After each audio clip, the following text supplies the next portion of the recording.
Maria Fusco, sacerdote di Angri ed ora beato, era un sacerdote appassionato innanzitutto di Cristo e poi anche delle persone, in modo particolare dei poveri, perché nel tempo in cui lui visse, Angri era un po' diviso tra i ricchi e i poveri. E perfino le autorità, chi governava nel regno di Napoli, vietava ai poveri di essere persone istruite, di imparare a leggere e a scrivere. Per cui solo i ricchi che avevano grandi case, che ancora ci sono ad Angri, come per esempio il Corso dei Giudici, Via dei Giudici, la famiglia di Norfi, sopra la cappella la famiglia Pisagano e così via. E poi c'erano tante altre persone che avevano il campo, la mattina con il carretto dovevano andare nel campo, la sera tornavano a casa, chi poteva, no, altrimenti avevano un pagliaio e rimanevano nei pagliai. Il padre fondatore tollerava pochissimo questa storia.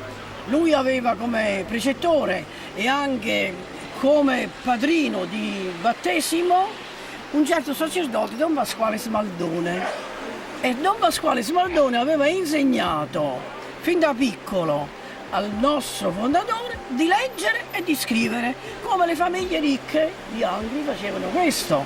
Ma lui ancora insoddisfatto, perché lui sapeva leggere e sapeva scrivere, mentre tutti i bambini del suo cortile, a piazza e via Campanale si diceva prima, ma adesso Alfonso Maria Fusco, e lui raccoglieva i bambini e per terra con una foglia, un piccolo rametto, insegnava ai bambini a leggere e a scrivere. L'alfabeto che lui imparava a scuola lo insegnava anche ai ragazzini. La sua idea, il suo obiettivo era di aiutare i poveri, perché diceva che con l'istruzione la società cambia. Aiutava le mamme, aiutava i poveri, anche i contadini che non sapevano leggere, non sapevano scrivere. In piazza San Giovanni mise su un circolo degli uomini cattolici e raccontava ai giovani, anche alle persone adulte, il fatterello della domenica, e poi andavano nei cortili e lui ripeteva il fatterello alle persone antiche, persone grandi come adulte, perché imparassero un pochino anche loro a capire che cos'era il Vangelo. Però la sua ansia era educare i giovani, perché, ripeto, lui pensava che solo l'educazione e l'istruzione cambiasse la società.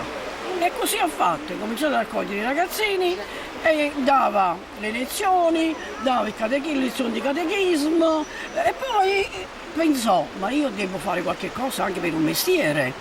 E incominciò cucito, incominciò panetteria, incominciò calzoleria e mise tanti di quei mestieri. Alla fine si mise in contatto con San Giovanni Bosco e comprò tramite San Giovanni Bosco le prime macchine che uscirono allora a Torino con i caratteri elzeviri, erano i caratteri migliori di allora.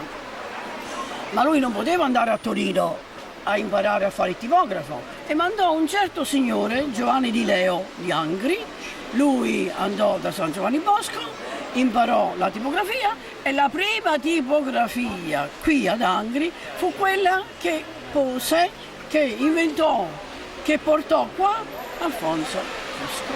E così incominciarono la stampa dei libri e andò avanti. Però lui pensò anche a molti ricchi, perché vi dicevo che Angri era divisa tra ricchi e poveri.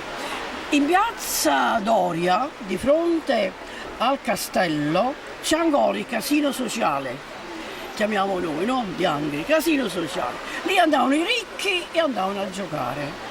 Però che succedeva? che l'ansia di vincere ce l'avevano, però quando si gioca c'è chi vince e c'è chi perde. Quando ma per forza ci deve essere uno che vince, se giocano a carte ci deve essere qualcuno che potrà vincere, ma chi perdeva per l'umiliazione che doveva ricevere quando andava a casa dalla moglie e dire che aveva perduto, giocava la seconda volta e perdeva la seconda volta, giocava la terza volta e perdeva la terza volta e per così via, perdeva. Poi il padrone del casino sociale un giorno volle cambiare tutti i tavoli su cui i giocatori, su cui i ricchi, no, giocavano per passatempo.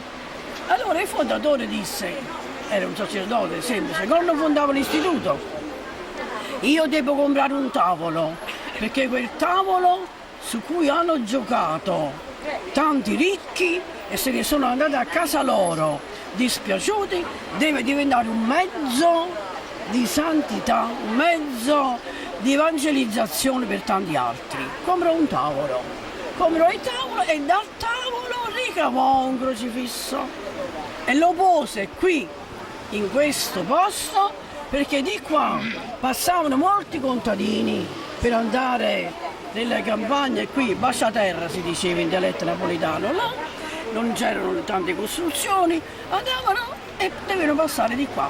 E lui diceva, solo se guardano Gesù, che è via, verità e vita, loro potranno crescere spiritualmente, potranno diventare migliori. E allora dal tavolo ricavò il crocifisso e lo pose qui. Noi per molto tempo l'abbiamo tenuto qua, però quando abbiamo incominciato a preparare il museo del padre fondatore a Casa Madre, abbiamo chiesto al vescovo di togliere l'originale da qua e mettere una copia, per cui l'originale che fu ricavato da un tavolo da gioco è nel museo qui a Casa Madre. Qui c'era, ma non lo so che cosa abbiamo fatto, una copia, museo dalle suore Battistine, Nardinghi. Quella è l'originale del 1867. Qui ci sta una copia. Adesso non so come è venuto, se hanno fatto una copia, l'hanno riprodotto, l'hanno aggiustato, non lo so. Comunque voi che abitate qua siete anche persone benedette. Ricordatevi, quando ogni volta che passate di qua, di alzare la mente e il cuore a Gesù crocifisso e Lui sarà il vostro aiuto e il vostro sostegno, perché tutto finisce, ma Gesù è via, verità e vita che ci accoglierà per la vita eterna. Io non so che cosa voi volete sapere, fate le domande e io vi rispondo. Questo è quello che vi dico. Egli ha fatto il cielo e terra. Il Signore sia con voi. E con il tuo spirito. Alla Verna, al di sopra della montagna, c'è una grande croce che dall'alto del Monte Averna, 1250 metri, domina su tutta la vallata. Sempre che sono rimasto così preso da quella grande croce che quasi veglia, si staglia nell'azzurro del cielo e dall'alto della montagna abbraccia tutta la vallata.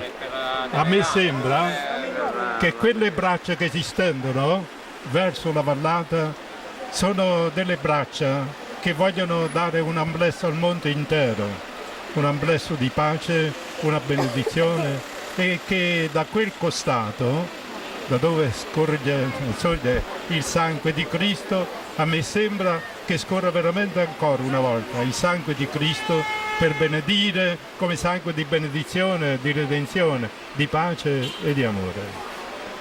La stessa cosa ha voluto fare il beato Alfonso Maria Fusco. Qui non ci troviamo su un alto monte, ma su una piazza che divide, ma allora in modo particolare al tempo in cui è stato posto questo crocifisso qui in questa piazza che divideva e ancora oggi in un certo qual senso divide la città, i ricchi dai poveri, cioè dai contadini.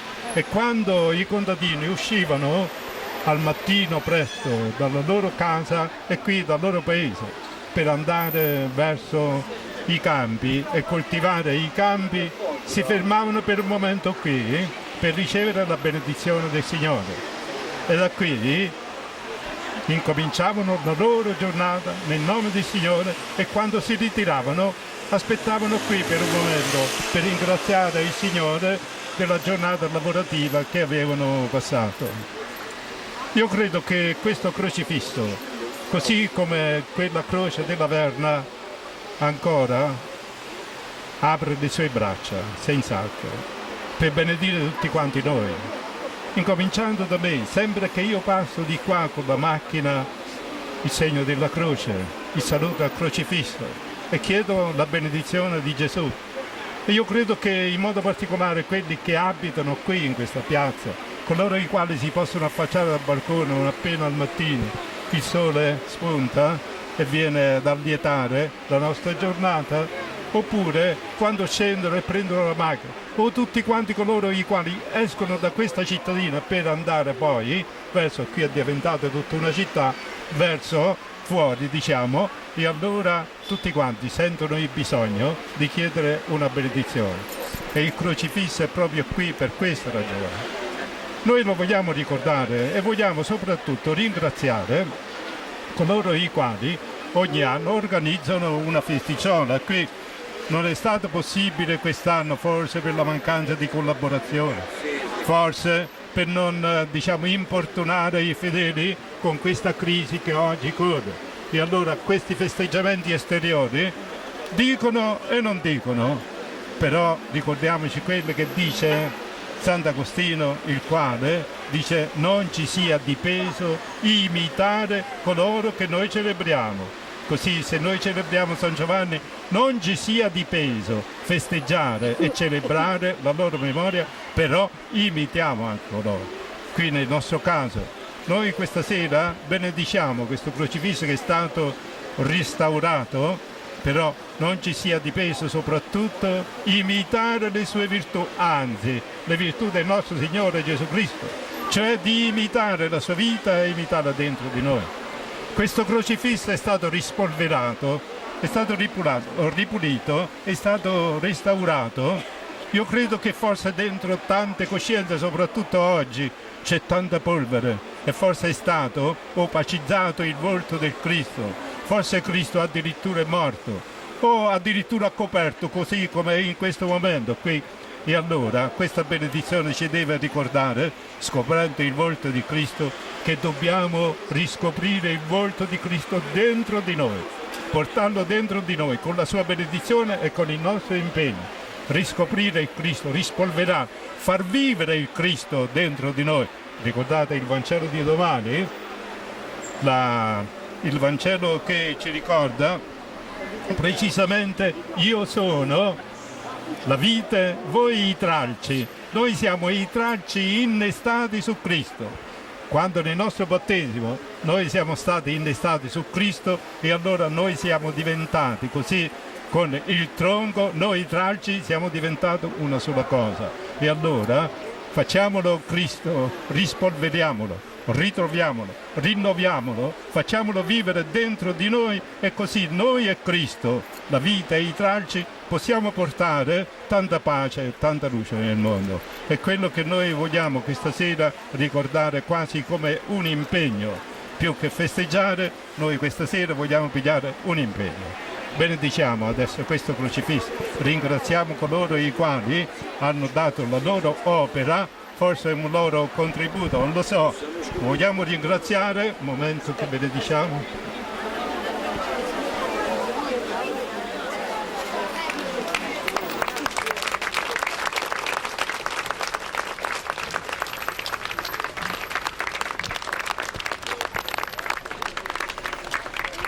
Il nostro aiuto è nel nome del Signore.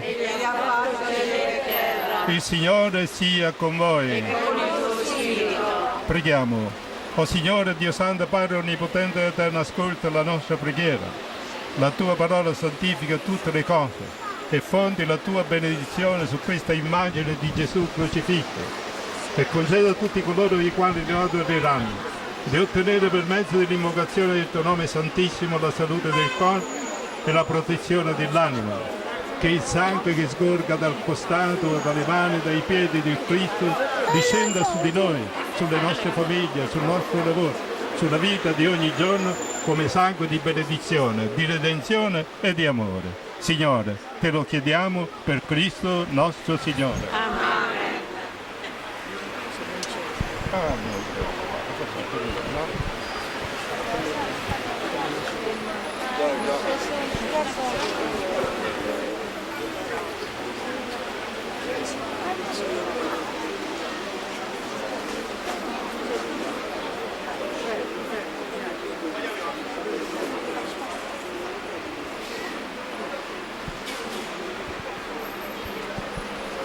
Il Signore ci benedica, vi benedica Dio Onnipotente, Padre e Figlio e Spirito Santo. Amen. Nel nome del Signore continuiamo la nostra festa. Grazie.